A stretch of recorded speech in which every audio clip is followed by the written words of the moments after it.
আসসালামু আলাইকুম প্রিয় ভাই ও বোন। আজকের এই বার্তাটি তাদের জন্য যারা ঈদের দিনেও একা। চারপাশে সবাই যখন আনন্দে মেতে উঠেছে, তখন তুমি হয়তো চুপচাপ বসে আছো, মোবাইল স্ক্রল করছো, অন্যদের হাসি দেখছ, আর নিজের মনে একটা প্রশ্ন ঘুরছে, আল্লাহ, আমি একা কেন? ঈদের সকাল, সবাই নতুন কাপড় পরে, মসজিদে যায়, বন্ধুদের সাথে দেখা করে, কিন্তু তুমি হয়তো তুমি একা ঘুম থেকে উঠেছ, কেউ তোমাকে ডাকেনি, কেউ বলছে না চলো একসাথে নামাজে যাই। তখন বুকের ভেতরটা হঠাৎ করে ভারী হয়ে যায়। এই একাকিত্ব কি আল্লাহর শাস্তি? অনেক সময় মনে হয় আল্লাহ কখনো ভুল করেন না, তিনি কখনো কাউকে অকারণে একা রাখেন না। তুমি হয়তো মানুষের কাছ থেকে দূরে, কিন্তু তুমি আল্লাহর খুব কাছে আছো। যখন মানুষ সরে যায়, তখনই আল্লাহ সামনে আসেন। তুমি কি খেয়াল করেছ, যখন অনেক মানুষ তোমার চারপাশে থাকে, তখন তুমি অনেক সময় আল্লাহকে ভুলে যাও, কিন্তু যখন তুমি একা হয়ে যাও, তখন তোমার মন নিজে থেকেই বলে, আল্লাহ, তুমি আছো তো? হয়তো আমি খারাপ বলেই এমন হচ্ছে, হয়তো আল্লাহ আমাকে দূরে সরিয়ে দিয়েছেন, কিন্তু শোনো, এটা শাস্তি না, এটা একটা পরিকল্পনা। এই তুমি আছো তো, এই প্রশ্নটাই তোমাকে আল্লাহর কাছে নিয়ে যায়। ঈদের দিন একটা ভিন্ন পরীক্ষা। ঈদের দিন সবার জন্য একরকম না। কারোর জন্য আনন্দ, কারোর জন্য স্মৃতি, আর কারোর জন্য নীরব কষ্ট। হয়তো তুমি এমন একজন যার প্রিয় মানুষটা আর নেই। হয়তো তুমি এমন একজন যে পরিবার থেকে দূরে। অথবা তুমি এমন একজন যাকে কেউ মনে রাখে না। কিন্তু মনে রেখো, এই ঈদ তোমার জন্যেও গুরুত্বপূর্ণ। কারণ এই দিনেই তুমি আল্লাহর সাথে সবচেয়ে সত্যিকারের সংযোগ তৈরি করতে পারো। একা থাকা মানে আল্লাহর ডাকা। তুমি একা না, তুমি ডাকা হচ্ছ। আল্লাহ তোমাকে আলাদা করে রেখেছেন, কারণ তিনি তোমার সাথে একান্তে কথা বলতে চান। তিনি চান তুমি তার কাছে ফিরে আসো, যে সম্পর্ক কখনো ভাঙবে না। আজ একটা কাজ করো। আজ ঈদের দিনে তুমি যদি একা থাকো, তাহলে একটা কাজ করো। চুপচাপ বসে আল্লাহর সাথে কথা বলো। বলো, হে আল্লাহ, আমি একা, কিন্তু আমি জানি তুমি আমার সাথে আছো। তুমি দেখবে তোমার চোখে পানি চলে আসবে। আর সেই পানিটা দুর্বলতার না, ওটা হচ্ছে ঈমানের শক্তি। যদি তুমি এখনও দেখছ, তাহলে বুঝতে পারছি এই কথাগুলো তোমার হৃদয়ে লাগছে। এখন আসল প্রশ্ন, আল্লাহ আমাকে একা রাখলেন কেন? তোমাকে শক্তিশালী বানানোর জন্য। সবচেয়ে শক্ত মানুষগুলো একাকিত্ব থেকে তৈরি হয়। যারা একা কাঁদে, একা লড়ে, একা দাঁড়িয়ে থাকে, তাদের ভেতরে এমন এক শক্তি তৈরি হয় যা অন্য কেউ বুঝতে পারে না। হয়তো আজ তুমি একা, কিন্তু আল্লাহ তোমাকে এমন একজন বানাচ্ছেন যে ভবিষ্যতে অন্যদের ভরসা হবে। ভুল মানুষদের থেকে দূরে রাখার জন্য। সবাই তোমার জন্য ভালো না। কিছু মানুষ আছে যারা তোমার জীবনে থাকলে তোমার ঈমান দুর্বল হয়ে যেত, তোমার মন ভেঙে যেত, তাই আল্লাহ নিজেই তাদের সরিয়ে দিয়েছেন। তুমি ভাবছ তুমি হারিয়েছ, কিন্তু আসলে আল্লাহ তোমাকে বাঁচিয়েছেন, তোমাকে নিজের সাথে পরিচয় করানোর জন্য। যখন তুমি একা থাকো, তখন তুমি নিজের সাথে পরিচিত হও। তুমি বুঝতে পারো তুমি আসলে কে, তোমার ভয় কি, তোমার স্বপ্ন কি, তোমার আসল প্রয়োজন কি। এই সময়টাই তোমার জীবনের সবচেয়ে গুরুত্বপূর্ণ সময়, আল্লাহর সাথে সম্পর্ক গভীর করার জন্য। যখন তুমি একা থাকো, তখন তোমার দোয়া বদলে যায়। আগে হয়তো তুমি বলতে, আল্লাহ এটা দাও, কিন্তু এখন তুমি বলো, আল্লাহ, তুমি ছাড়া আমার কেউ নেই।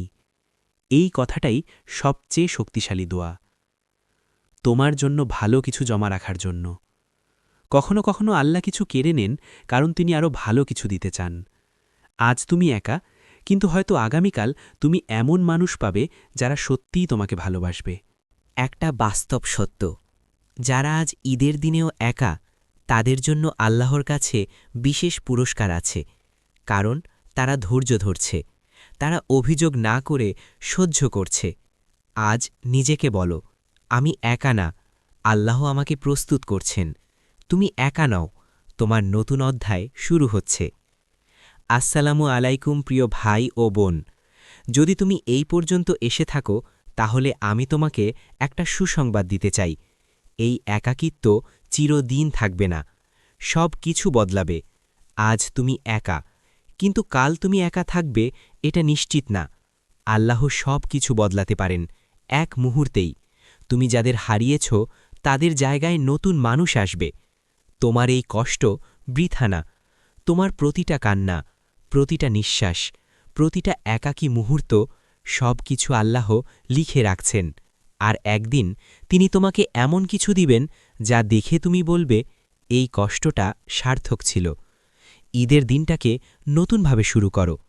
আজ যদি তুমি একা হও তাহলে এই দিনটাকে অন্যভাবে উদযাপন করো। 2 রাকাত নফল নামাজ পড়ো, কুরআন তিলাওয়াত করো, নিজের জন্য দোয়া করো, অন্যদের জন্য দোয়া করো। আল্লাহ তোমাকে ভুলে যাননি। তুমি হয়তো ভাবছ কেউ আমাকে মনে রাখে না, কিন্তু আল্লাহ তোমাকে প্রতিটা মুহূর্তে মনে রাখেন। আজ একটা সিদ্ধান্ত নাও, আমি ভেঙে পড়ব না, আমি হাল ছাড়ব না, আমি আল্লাহর উপর ভরসা রাখব। শেষ কথা, প্রিয় ভাই ও বোন, যদি আজ তুমি একা থাকো তাহলে আকাশের দিকে তাকাও, বলো, হে আল্লাহ, আমি একা, কিন্তু আমি জানি তুমি আমার সাথে আছো। আর বিশ্বাস করো, তিনি তোমাকে এমন কিছু দিবেন যা তোমার জীবনের সব অন্ধকার দূর করে দেবে। তিনি জানেন তুমি কি অনুভব করছো। তুমি একা নও, আল্লাহ তোমার সাথেই আছেন।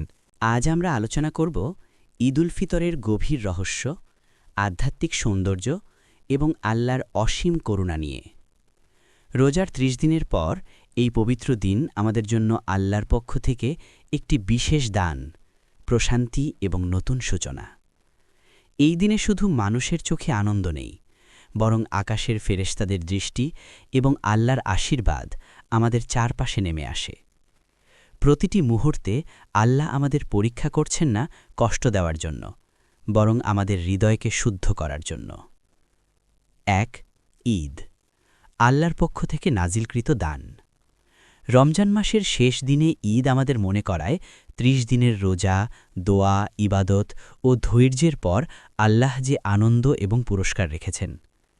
কোরআনে বলা হয়েছে, সূরা আল বাকারা 2-185, শাহরু রমাবান আল্লাযী উনজিলা ফীহিল কুরআনু হুদাল লিন্নাসি ওয়া বায়্যিনাতিম মিনাল হুদা ওয়াল ফুরকান। রমজান হল সেই মাস যখন কোরআন নাজিল হয়েছে মানুষের জন্য হেদায়েত এবং আল্লাহ নির্দেশাবলী নিয়ে। রোজার শেষে ঈদ আমাদের মনে করায় প্রশান্তি, আনন্দ এবং আল্লাহর করুণার প্রতিফলন। এই দিনটি আমাদের শিক্ষায়, হৃদয় শুদ্ধি এবং আত্মিক প্রশান্তি দেয়। ঈদ শুধু একটি সামাজিক অনুষ্ঠান নয়, এটি হল আল্লাহর অদৃশ্য করুণা এবং নেক কাজের স্বীকৃতি, যা মানুষ অনুভব করে যখন সে শুধু আল্লাহর জন্য ইবাদত করেছে। ঈদ উদযাপনের দিনে আল্লাহর ফেরেশতারা আমাদের চারপাশে উপস্থিত থাকে। রাসূলুল্লাহ সাল্লাল্লাহু আলাইহি ওয়াসাল্লাম বলেছেন, ইযা কানা ইয়াউমুল ফিতরি ফাতাফাররাকাতিল মালাইকাতু তাস্তাবশিরু বিল ইবাদি। ঈদের দিন ফেরেশতারা ছড়িয়ে পড়ে এবং বান্দাদের ইবাদত ও রোজার আনন্দ দেখে আনন্দিত হয়। ফেরেশতারা আমাদের প্রতি আল্লাহর করুণা এবং প্রশান্তি বহন করে। তারা নজর রাখে আমাদের নেক ইবাদত, ধৈর্য এবং আত্মিক উন্নয়নের প্রতি। এই দিনটি মানুষের জন্য যেমন আনন্দের, তেমনি আকাশের সমস্ত সৃষ্টির জন্য উৎসবের দিন। আত্মনিয়ন্ত্রণ, সততা ও আল্লাহর প্রতি আনুগত্য, মানুষের সাথে সহানুভূতি ও ক্ষমা। কোরআনে সূরা আল বাকারা 2-1-8-3-এ বলা হয়েছে, হে বিশ্বাসীরা, তোমাদের ওপর রোজা ফরজ করা হয়েছে, যেমন পূর্বের জনগণের ওপর ফরজ করা হয়েছিল, যাতে তোমরা তাকওয়া অর্জন করো। ঈদ আমাদের মনে করায় ধৈর্য, আত্মনিয়ন্ত্রণ এবং আল্লাহর প্রতি আনুগত্য পুরস্কৃত হয়। 4. সামাজিক মিলন ও একতার শিক্ষা। ঈদ শুধু ব্যক্তি নয়, সম্প্রদায় ও পরিবারকে একত্রিত করার দিন। রাসূলুল্লাহ সাল্লাল্লাহু আলাইহি ওয়াসাল্লাম বলেছেন, ইয়াউমুল ফিতরি ইয়াতাফাদ্দালু বিল মাওয়াদ্দাতি ওয়াল ফারাহি। ঈদের দিনে একে অপরের প্রতি ভালোবাসা এবং আনন্দ প্রকাশ করুন। ঈদ আমাদের শেখায় সম্পর্কের শক্তি, সহানুভূতি এবং সম্প্রদায়ের মিলন। ফিতরা ও দান শুধুমাত্র দারিদ্র্যের জন্য নয়, হৃদয়কে খোলার, ভালোবাসা বৃদ্ধির এবং সমাজকে সুসংগঠিত করার জন্য। রমজান আমাদের শেখায় মন ও দেহের নিয়ন্ত্রণ, আর ঈদ আমাদের মনে করায় আধ্যাত্মিক শক্তি ধরে রাখা এবং ধৈর্য বৃদ্ধি করা। ফেরেশতাদের দৃষ্টি আমাদের প্রতি আল্লাহর সন্তুষ্টি এবং প্রশান্তি বহন করে, যা অনুভব করা যায় শুধু মন এবং হৃদয়ের খোলামেলে উপস্থিতিতে। ঈদ মানে শক্তি ও আত্মবিশ্বাসের পুনরায় পুনর্জীবন, যেন আমরা আমাদের সৃষ্টিকর্তার প্রতি সত্যিকারের আনুগত্য বজায় রাখতে পারি। ৬. ক্ষমা ও নতুন সূচনা। ঈদ আমাদের শেখায় যে ক্ষমা অপরিহার্য। রাসূলুল্লাহ সাল্লাল্লাহু আলাইহি ওয়াসাল্লাম বলেছেন, মান হাফারা লিল আখারিনা রাযাকাহুল্লাহুত্তামানিনাতা ওয়াসসালামাতা। যে ক্ষমা করে, আল্লাহ তার হৃদয়কে শান্তি ও নিরাপত্তা দান করেন। এই দিনে আমরা পুরনো ভুল ভুলে সম্পর্ক মিষ্টি করি, হৃদয় খুলে দিই এবং নতুন সূচনা করি। ৭. ঈদের আনন্দের গভীরতা। ঈদ মানে উৎসবের আনন্দ এবং আল্লাহর সন্তুষ্টি পাওয়ার উদযাপন।